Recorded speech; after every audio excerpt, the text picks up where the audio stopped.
ہمارے معاشرے میں نا ایک جملہ بولا جاتا ہے، جو میں یہ سمجھتا ہوں وہ جملہ ان فتنوں کی جڑ ہے۔ جملہ یہ ہے کہ سارے کر رہے ہیں۔ آپ کوئی بھی آدمی ہے وہ کوئی برا کام کر رہا ہے، آپ اس سے جا کر پوچھ لیں، وہ آپ کو دلیل کیا دے گا؟ سارے کر رہے ہیں، سارے کام کر رہے ہیں، یہ دلیل بن چکا ہے۔ یصیبہم فتنہ او یصیبہم عذاب علیم۔ صدق اللہ العظیم و صدق رسولہ النبی الکریم ونحن علی ذلک من الشاہدین والشاکرین والحمد للہ رب العالمین۔ محترم سامعین کرام، اللہ رب العزت قرآن مجید کے اندر ارشاد فرماتے ہیں، اگر تم اللہ اور اس کے رسول کی مخالفت کرو گے، یخالفون عن امرہ، اگر تم رسول اللہ صلی اللہ علیہ وسلم کی مخالفت کرو گے، ان تصیبہم فتنہ، یا تو تم پر کوئی آزمائش آ جائے گی، فتنہ آ جائے گا، او یصیبہم عذاب علیم، یا پھر اللہ کی طرف سے کوئی دردناک عذاب آئے گا۔ محترم سامعین کرام، اللہ تعالیٰ نے دنیا میں خیر کو بھی بھیجا ہے، شر کو بھی بھیجا ہے۔ خیر کا خالق بھی اللہ، شر کا خالق بھی اللہ ہے۔ اللہ نے خیر اور شر کو اس لیے پیدا فرمایا تاکہ انسان کی آزمائش ہو۔ وَنَبْلُوكُمْ بِالشَّرِّ وَالْخَيْرِ فِتْنَةً، اللہ تعالیٰ فرماتے ہیں ہم نے خیر کو بھیجا، ہم نے شر کو بھیجا تاکہ ہم تمہاری آزمائش کریں۔ آزمائش کیا ہوتی ہے؟ آزمائش وہ چیز ہوتی ہے جس سے انسان کو پرکھا جائے، انسان اچھا ہے، انسان برا ہے، یہ جو پرکھ ہوتی ہے نا، یہ آزمائش سے ہوتی ہے۔ تو اللہ تعالیٰ فرماتے ہیں ہم بندے کو آزماتے ہیں۔ بعض بندوں کو اللہ تعالیٰ آزماتا ہے مصیبتیں دے کر، مصیبتیں، پریشانیاں یکے بعد دیگریں آئی جا رہی ہیں، کبھی زندگی میں سکھ آتا ہی نہیں ہے، ہر وقت 2-4 مصیبتیں سر کے اوپر رہتی ہیں۔ یہ اللہ تعالیٰ کی طرف سے آزمائش ہوتی ہے۔ بعض لوگوں کو اللہ تعالیٰ خوشحالی دیتا ہے، جو مانگتے ہیں مل جاتا ہے، اچھا گھر مل گیا، اچھا روزگار مل گیا، اچھی نوکری مل گئی، اچھا کاروبار مل گیا، اچھی گاڑی مل گئی، سارا کچھ ہی اچھا ہے، اللہ نے اس کو خوشحال کر دیا۔ اس خوشحالی میں بھی اللہ تعالیٰ کی طرف سے آزمائش ہے۔ بعض لوگ آپ نے دیکھا ہوگا بیمار، بعض لوگوں کا وجود ہی بیماریوں کا ڈھانچہ ہوتا ہے، کافی ساری بیماریاں انہیں لگی ہوتی ہیں، کوئی ایک آدھی بیماری ٹھیک بھی ہو جائے، 2-4 اور لگ جاتی ہیں، تو وہ بیماریاں اس کے لیے آزمائش ہوتی ہے۔ بعض لوگوں کو اللہ تعالیٰ صحت دیتے ہیں، قوت دیتے ہیں، طاقت دیتے ہیں، وجود، اچھی صحت، وجود اچھا، صحت اچھی، اس کی اچھی صحت اس کے لیے بطور آزمائش کے ہے۔ بعض لوگوں کو اللہ تعالیٰ فقر دیتا ہے، غریبی دیتا ہے، بعض لوگوں کے اچھے حالات ہوتے ہیں، بعض لوگوں کے برے حالات ہوتے ہیں۔ الغرض اللہ تعالیٰ اچھائی اور برائی، اچھے حالات اور برے حالات سے اپنے بندوں کو آزماتا ہے۔ کون سے بندے اللہ کا شکر ادا کرنے والے ہیں؟ نعمتیں مل گئیں، شکر ادا کر لیا، اگر مصیبتیں آ گئیں صبر کر لیا۔ کون شکر کرنے والے ہیں، کون صبر کرنے والے ہیں، اور کون اللہ تعالیٰ کی ناشکری کرنے والے ہیں اور اپنے ایمان کو خراب کرنے والے ہیں۔ تو اللہ تعالیٰ فرماتے ہیں ہم تو آزماتے ہیں۔ آپ نے دیکھا ہوگا بعض لوگوں پہ بڑی آزمائشیں آتی ہیں، کچھ لوگ یہاں تک آ کر کہتے ہیں قاری صاحب 6 سال ہو گیا دعائیں مانگتے ہیں، دعائیں قبول نہیں ہوتی،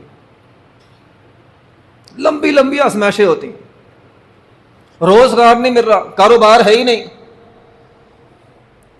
وہ کہتے ہیں آنکھوں سے آنسو بھی آ رہے ہیں، رونا سسکنا اللہ کے سامنے سارا کچھ ہے، ابھی تک اللہ تعالیٰ کی طرف سے ہاں نہیں ہو رہی، وہ جو لفظ کن تھا وہ نہیں آ رہا۔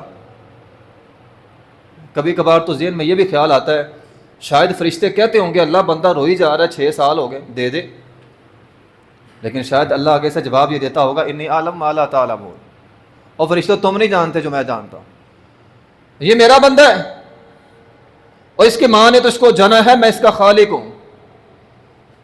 روح زمین پر جتنا میں اس سے پیار کرتا ہوں کوئی نہیں کرتا. میں جانتا ہوں میں نے کب اس کو دینا ہے. یہ اللہ تعالیٰ کی طرف سے آزمائش ہوتی ہے.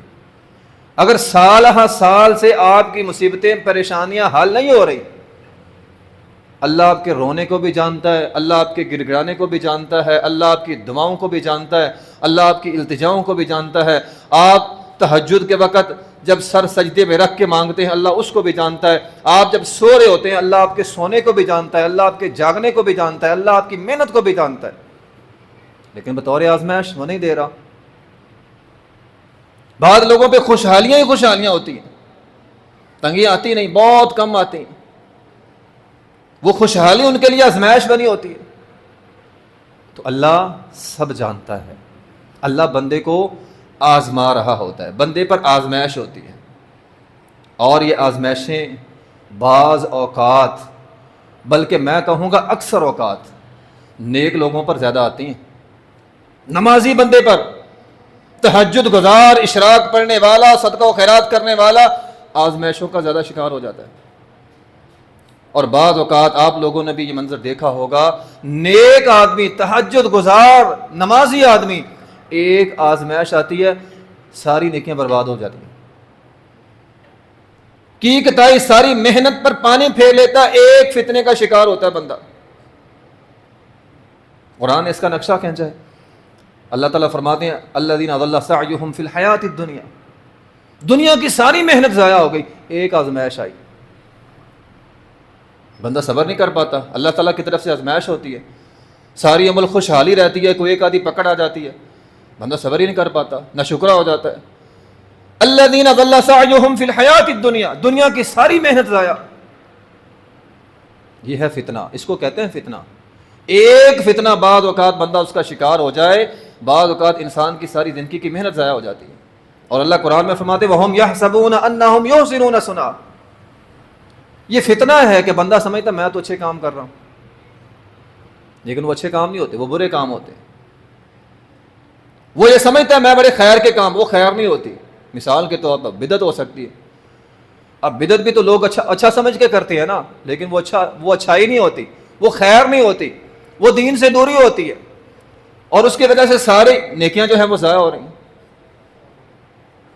اب میں نے ایک حدیث پڑھی، نبی علیہ الصلوۃ والسلام کی حدیث ہے، ایک بندہ ایک بدعت کرتا ہے، بدعت میں پڑ گیا، فتنے کا شکار ہو گیا، اس کی اس ایک بدعت کی وجہ سے، حدیث کے الفاظ ہیں لا یقبل اللہ لصاحب بدع، اللہ تعالیٰ بدعتی آدمی کی نہ نماز قبول کرتا ہے، نہ ولا صوم روزہ قبول کرتا ہے، ولا حجن حج قبول نہیں ہوتا، عمرہ قبول نہیں ہوتا، ولا صدقہ قبول نہیں ہوتا، بلکہ حدیث کے الفاظ ہیں ولا جہاد، اگر وہ جہاد کرے اللہ وہ بھی قبول نہ کرے.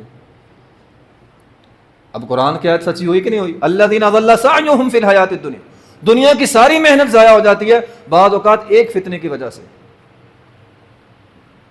اور یہ تو وہ منظر ہے کہ بندہ اس کو نیکی سمجھتا ہے، نیکی سمجھ کر بدعت کر رہا تھا، عمل ضائع ہو گئے. بعض اوقات کام بظاہر ہوتا ہی گناہ کا ہے، کام ہی غلط ہے، لیکن وہ اس غلط کام کو، گناہوں والے کام کو خیر سمجھ کر رہا ہوتا ہے. اللہ تعالیٰ قرآن میں فرماتے ہیں افمن زُجِّنَ لَهُ سُوءُ عَمَلِهِ فَرَآهُ حَسَنًا، ہوتا گناہ ہے لیکن وہ کہتا میں تو اچھے کام کر رہا ہوں، خیر کے کام کر رہا ہوں، نیکی کے کام کر رہا ہوں، ہوتا گناہ ہے. گناہ کو نیکی سمجھ کر رہا ہوتا ہے، جس کی وجہ سے ایک فتنے کی وجہ سے اس کی ساری نیکیاں جو ہے وہ ضائع ہو جاتی ہیں. اسی وجہ سے نبی علیہ الصلوۃ والسلام کی یہ صحیح حدیث ہے، آپ علیہ الصلوۃ والسلام یہ دعا کیا کرتے تھے اللہم اذا اردت بقوم فتنۃ فاقبضنی الیک غیر مفتون، اے اللہ جب تیرا کسی قوم کو آزمانے کا ارادہ ہو، کسی قوم کو فتنے میں مبتلا کرنے کا ارادہ ہو، اے اللہ مجھ محمد صلی اللہ علیہ وسلم کو اس فتنے سے پہلے فوت کر لینا، مجھے فوت کر لینا. کیا مطلب اس حدیث کا؟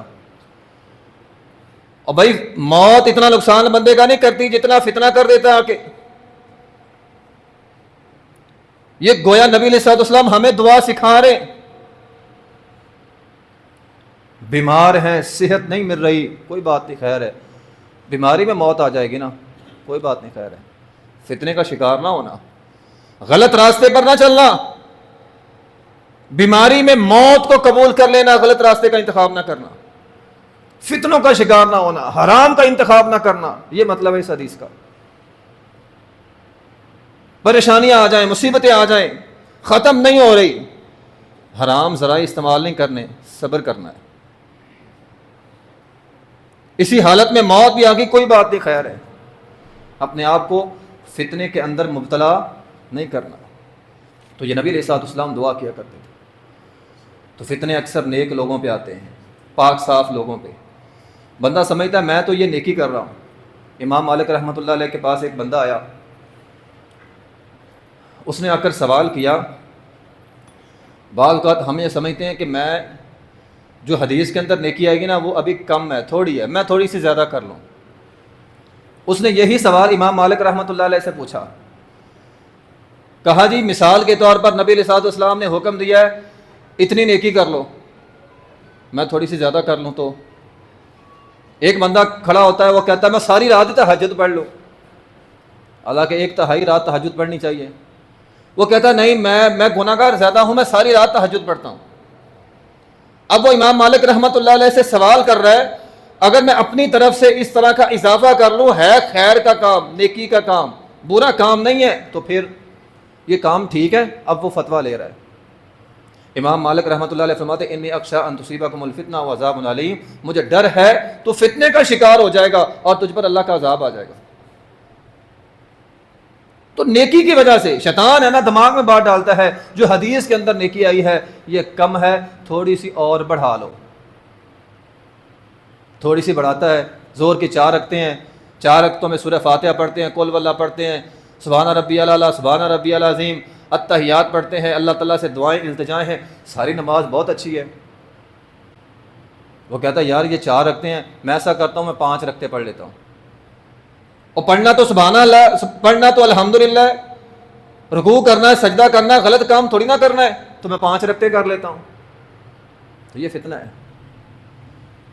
نبی علیہ الصلوۃ والسلام کے پاس وہ بندے آئے تھے نا، امی عائشہ کے پاس، یہی کام کیا تھا نا انہوں نے، ساری رات عبادت۔ آپ نے فرمایا نہیں، میں عبادت بھی کرتا ہوں، میں سوتا بھی ہوں، میں سارے کام کرتا ہوں، یہ سارے کام کرنے ہیں تو سنت ہے، اگر اپنی طرف سے اضافہ کرو گے پھر سنت نہیں ہے۔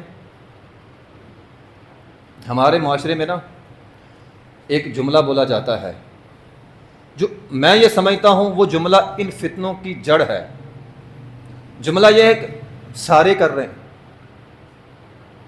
آپ کوئی بھی آدمی ہے وہ کوئی برا کام کر رہا ہے، آپ اس سے جا کر پوچھ لیں، وہ آپ کو دلیل کیا دے گا؟ سارے کر رہے ہیں،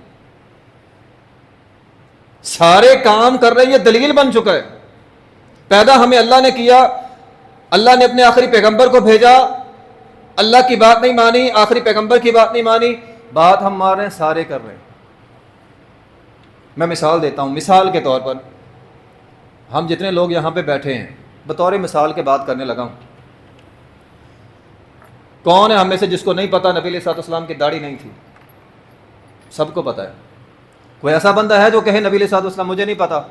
اب سب کو پتا ہے نبی علیہ الصلوۃ والسلام کی داڑھی ہے، سب کو پتا ہے، کٹواتے کیوں ہیں؟ سارے کر رہے ہیں، سارے چونکہ کٹواتے ہیں میں بھی کٹوا رہا ہوں۔ اب یہ نہیں کہ اسے کوئی داڑھی کٹوانے سے کوئی بہت زیادہ پتہ نہیں کوئی سواد آتا ہے، بس ایسے ہی، چونکہ یہ کام سارے کر رہے ہیں میں بھی کر رہا ہوں۔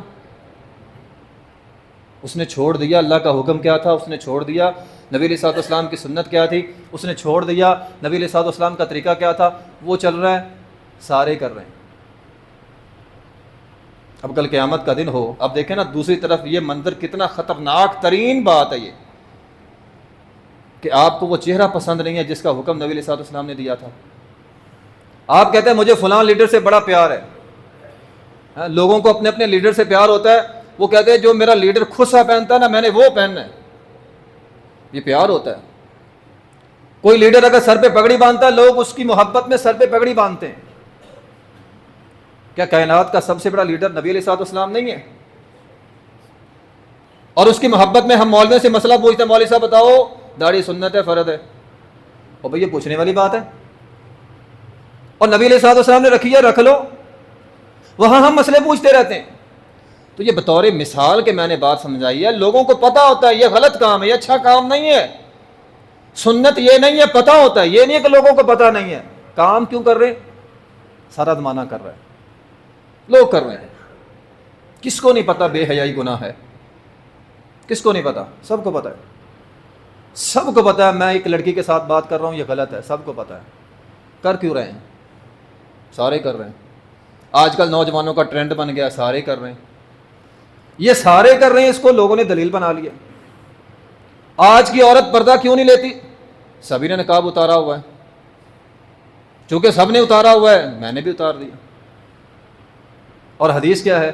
نبی علیہ الصلوۃ والسلام نے فرمایا بہت ساری عورتیں دنیا میں لباس پہننے والی کل قیامت کے دن بغیر لباس کی ہوں گی اور جنت میں نہیں جائیں گی، حتیٰ کہ جنت کی خوشبو بھی نہیں پائیں گی. کیوں؟ دنیا میں ایسے لباس پہنتی تھی، لباس پہننے کے باوجود ان کے جسم کے اعضاء نظر آتے تھے. اور یہاں بے لباسی کیوں ہے؟ سارے کر رہے ہیں. اور تو بے حیائی کیوں کر رہا ہے؟ آج کل نوجوان سارے کر رہے ہیں. آج کل کوئی بھی نہیں بچتا جی، سارے کر رہے ہیں. اس کو ہم نے دلیل بنا لیا. اور محترم بھائیوں، گناہ دلیل نہیں ہوتا، نیکی دلیل ہوتی ہے. ہم نے گناہ کو دلیل بنایا ہوا ہے. ہمارے سامنے تو یوسف علیہ السلام کا کردار ہونا چاہیے تھا. انہیں بھی برائی کی دعوت ملی، معاذ اللہ انہ ربی احسن مثواج. انہوں نے یہ نہیں کہا یہ ٹرینڈ ہے سارے کر رہے ہیں، مصر کے اندر بے حیائی عام ہے میں بھی کر لیتا ہوں. کہا نہیں، معاذ اللہ انہ ربی احسن مثواج. نوجوان یہ نہ سوچے سارے بے حیائی کر رہے ہیں، سب نے یاری دوستیاں پالی ہوں گی لڑکیوں کے ساتھ میں بھی کر لیتا ہوں، یہ عمر ہی ایسی ہوتی ہے. معاذ اللہ. اور اس سنت کو کس نے زندہ کرنا ہے؟ عثمان بن عفان رضی اللہ تعالیٰ نے فرمایا تھا لوگوں میں وہ شخص ہوں جس نے دور جاہلیت میں بھی بے حیائی نہیں کی تھی. جب ابھی اسلام نہیں آیا تھا، وحی نہیں آئی تھی، میں نے اس وقت بھی بے حیائی نہیں کی تھی. اس سنت کو کس نے زندہ کرنا ہے؟ تو یہ جو جملہ ہے یہ تو میں نے 2 مثالیں دی ہیں. آپ غور کریں، ہمارے معاشرے کی اکثریت برائیاں صرف اس وجہ سے ہیں کہ سارے کر رہے ہیں. سارے یہ کام کر رہے ہیں میں بھی کر رہا ہوں، سارے کر رہے ہیں میں بھی کر رہا ہوں. اور ہوتا کیا ہے؟ شروع میں اللہ تعالیٰ نے انسان کے یہاں نا دل رکھا ہے. دل اس کو بتاتا ضرور ہے تو غلط کر رہا ہے. ایک لڑکا نوجوانی پہ چڑھا، بے حیائی شروع کی، مثال سے بات سمجھا رہا ہوں، بے حیائی اس نے شروع کی، اس کا دل اسے روکے گا اور تو یہ غلط کر رہا ہے، تو غلط کر رہا ہے، غلط کر رہا ہے. بندہ اپنے دل کو روکتا ہے، چپ کر جا، تم چپ کر جا، چپ کر جا. کوئی بھی گناہ کا کام بندہ کرتا ہے اس کا دل اس کو روکتا ضرور ہے. ہم اس دل کو خاموش کروا دیتے ہیں. جب وہ خاموش ہو جاتا ہے نا، اذا لم تستحی فاصنع ما شئت، پھر بندہ جو مرضی کرتا پھرے. حیائی ختم ہو گئی اب تو. غور کیا کریں کہیں ہمارے دل خاموش تو نہیں ہو گئے. ہم نے اس دل کو اتنا خاموش کروایا، اتنا چپ کروایا. چپ کر، تو مجھے روکتا ہے، سارے کر رہے ہیں، پورا معاشرہ یہ کام کر رہا ہے، تو مجھے روکتا ہے. اب دیکھیں ایک چور ہے، چور چوری کرتا ہے، اسے پتہ ہے میں چوری کر رہا ہوں، میں گناہ کر رہا ہوں، کبھی زندگی میں توبہ مانگ ہی لے گا. لیکن جو اس کو صحیح سمجھتا ہے، جو بے حیائی کو صحیح سمجھتا ہے، توبہ کب مانگے گا؟ اس نے تو اس کو صحیح سمجھا ہوا، سارے کر رہے ہیں یہ کام ٹھیک ہے، میں بھی کر رہا ہوں، بس ٹھیک ہے. توبہ کب مانگے گا؟ توبہ وہ کبھی نہیں مانگ سکتا. توبہ کبھی نہیں مانگ سکتا. اسی لیے نبی علیہ الصلوۃ والسلام کی حدیث ہے جو میں نے سنائی شروع میں کہ آپ علیہ الصلوۃ والسلام دعا کیا کرتے تھے، اے اللہ جب کسی قوم کو فتنے میں مبتلا کرنا ہے مجھ کو اس قوم سے اٹھا لینا، مجھ پر موت آ جائے میں فتنوں میں مبتلا نہ ہوں. کاروبار نہیں چل رہا، روزگار نہیں مل رہا، کوئی بات نہیں، خیر ہے، اسی حالت میں، اسی غربت میں موت قبول ہے، حرام نہیں کھانا. یہ نوجوان سارا دن موبائل پہ ریسرچ کرتے ہیں، کمائی کرنے کے طریقے ہزاروں آپ کو مل جائیں گے، ہزاروں بتانے والے مل جائیں گے، ان ذریعوں سے کمائی ہوتی ہے. یہ کوئی نہیں بتائے گا حلال کا طریقہ کون سا ہے، حرام کا طریقہ کون سا ہے. قرآن میں کیا ہے؟ یا ایھا الذین آمنوا کلوا مما فی الارض حلالا طیبا، حلال اور طیب کھاؤ، ولا تتبعوا خطوات الشیطان، شیطان کے نقش قدم پر نہ چلو. قرآن تو یہ کہتا ہے. ہم یہ نہیں لکھتے حلال طریقہ کون سا ہے، ہم کہتے آنا چاہیے بس. آج کل سارے ہی کما رہے ہیں، کوئی نیٹ پہ کما رہا ہے، کوئی گیم کھیلے جا رہا ہے، کوئی تحقیق کوئی بھی نہیں کر رہا یار حلال کا طریقہ ہے یا نہیں ہے. قرآن نے تو کہا حلال کھاؤ، طیب کھاؤ، شیطان کے راستے پر نہ چلو. ہم غور ہی نہیں کرتے، اور دلیل ہمارے پاس یہ ہے سارے کر رہے ہیں. افمن زجن لہ سوء عملہ فرآہ حسنا.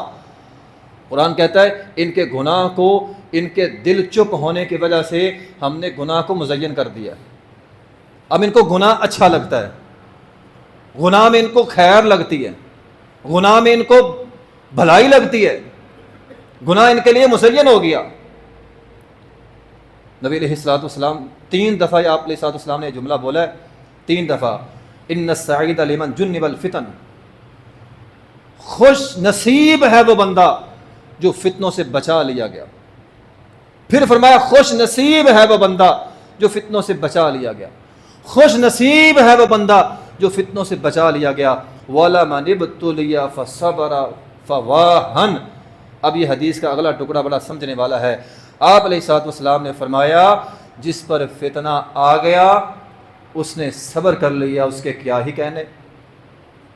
نیٹ پہ دیکھ رہا ہے، وہ کمائی کے طریقے سارے دیکھ رہا ہے، لیکن وہ سارے غلط ہیں. اس نے تحقیق کی، اسے پتہ چلا یہ غلط ہیں، وہ چھوڑ دیتا ہے، صبر کرتا ہے، اپنی غربت پہ صبر کر لیتا ہے، اپنے فقر پہ. فواہن، آپ علیہ الصلوۃ والسلام فرمانے فواہن، کتنا ہی خوش نصیب وہ بندہ. اس بندے کے کیا ہی کہنے یار، بڑا لاجواب آدمی ہے وہ، بڑا با کمال آدمی ہے وہ. حرام کے ذرائع اس کے سامنے اس نے چھوڑ دیا، صبر کیا، فتنے کے اندر مبتلا نہیں ہوا. آزمائش آئی، فتنہ آیا، اپنے آپ کو بچا لیا. اس بندے کے کیا ہی کہنے، اس بندے کے کیا ہی کہنے. تو محترم بھائیو، پرفتن دور میں اپنے ایمان کو بچا کے رکھیں. ایمان وہ چیز ہے ہر معاملے میں، یہ تو میں نے چند ایک آپ کو مثالیں دی، ہر معاملے میں اگر آپ ایمان کو آگے رکھنا شروع کر دیں گے نا، آپ فتنوں سے بچ جائیں گے. کوئی بھی کام ہے، کاروبار کا معاملہ ہے، رشتہ داری کا معاملہ ہے، دوستی یاری کا معاملہ ہے، آپ نے کوئی بھی کام کرنا ہے، الغرض کوئی بھی کام، کسی کی بیمار، ہر چیز ایمان آگے رکھ لیں. میں رشتہ داری اس کے ساتھ نبھا رہا ہوں اپنے ایمان کی وجہ سے، اس کے ساتھ دوستی یاری کر رہا ہوں اپنے ایمان کی وجہ سے، میرا ایمان مضبوط. ہر کام میں جب آپ اپنے ایمان کو آگے رکھیں گے آپ فتنوں سے محفوظ رہیں گے. جب آپ ایمان کو اٹھا کے پیچھے کر دیں گے، ایمان پر قائم نہیں رہیں گے تو پھر نقصان ہوگا. ایمان پر قائم رہیں گے تتنزل علیہم الملائکہ ہوگا، آپ پر فرشتے آئیں گے، اللہ کی طرف سے رحمتیں ہوں گی. اللہ تخافوا ولا تحزنوا وابشروا بالجنہ، جنت کی خوشخبریاں ہوں گی. نبی علیہ الصلوۃ والسلام ایک دعا آپ علیہ الصلوۃ والسلام بڑی کثرت سے مانگا کرتے تھے. یا مقلب القلوب ثبت قلبی علی دینک. اس دعا کو یاد کر لیں، مانگا کریں کثرت سے. یا مقلب القلوب ثبت قلبی علی دینک. امی عائشہ رضی اللہ فرماتی ہیں اللہ کے رسول آپ یہ دعا کثرت سے کیوں مانگتے ہیں؟ اس دعا کا مطلب یہ ہے کہ آپ علیہ الصلوۃ والسلام اللہ سے مانگ رہے ہیں اے اللہ میرے دل کو دین پر ثابت رکھنا، قائم رکھنا. آپ یہ دعا بار بار کیوں مانگتے ہیں؟ آپ یہ دعا بار بار کیوں مانگتے ہیں؟ نبی علیہ الصلوۃ والسلام کا کیا جواب تھا؟ آپ علیہ الصلوۃ والسلام یہ ہمیں سمجھانے کے لیے، آپ کا دل تو نبی علیہ الصلوۃ والسلام کا بڑا مضبوط تھا، بات ہمیں سمجھانے کے لیے نبی علیہ الصلوۃ والسلام نے فرمایا مثل القلب کریثۃ، دل کی مثال پتے کی طرح ہے، بفلات، جو ایک ویرانے کے اندر پڑا، بڑا میدان ہو، اس کے اندر ایک پتا پڑا ہو، اس کی کیا حالت ہوتی ہے؟ کبھی ہوا اٹھا کے ادھر لے جاتی ہے، کبھی ہوا اٹھا کے ادھر لے جاتی ہے. اس لیے فرمایا میں یہ دعا مانگتا ہوں میرا دل دین پر ثابت قدم رہے، اپنے دل کو ڈھیلا نہ چھوڑیں. اور یہ جو ایک لوگ جملہ بولتے ہیں جیسا دیس ویسا بیس، اور بھائی دین کے معاملے میں یہ خطرناک ترین جملہ ہے، ایمان کے معاملے میں خطرناک ترین جملہ ہے. یعنی آپ نیکوں کی مجلس میں جائیں نیک ہو جائیں اور بد کی مجلس میں جائیں بد ہو جائیں. پہلی بات تو یہ بد کی مجلس میں جانا نہیں چاہیے، اگر جانا پڑ گیا تو اپنے ایمان کو بچا کے رکھنا ہے، اپنے دین کو بچا کے رکھنا ہے. یہ دعا کا مطلب ہے نبی علیہ الصلوۃ والسلام کا، اپنے دین کو بچانا، ایمان کو بچانا. میں فلاں کے ساتھ تعلق قائم کرنے لگا ہوں ایمان کی بنیاد پہ، فلاں کے ساتھ رشتہ قائم کرنے لگا ہوں ایمان کی بنیاد پہ، فلاں کے ساتھ کاروبار کرنے لگا ہوں ایمان کی بنیاد پہ، فلاں کے ساتھ دوستی اس لیے ہے وہ مسجد میں آتا ہے، وہ نمازی ہے، وہ نیک ہے۔ تو نبی علیہ الصلوۃ والسلام دعا کیا کرتے تھے، اے اللہ میرے دل کو ثابت قدم رکھنا دین پر۔ اس دعا کو یاد کر لیں، کثرت سے پڑھا کریں، تاکہ ہم آنے والے فتنوں سے، موجودہ فتنوں سے اللہ ہم کو محفوظ رکھے۔ تو یا مقلب القلوب ثبت قلبی علی دینک، فرمایا کثرت سے پڑھا کرو۔ انسان کا دل ڈگمگا جاتا ہے، فتنوں کا شکار ہو جاتا ہے، اور فتنے پھر انسان کے سارے اعمال کو برباد کر دیتے ہیں۔ دعا ہے اللہ تعالی ہمیں جو سنا ہے اس پہ عمل کرنے کی توفیق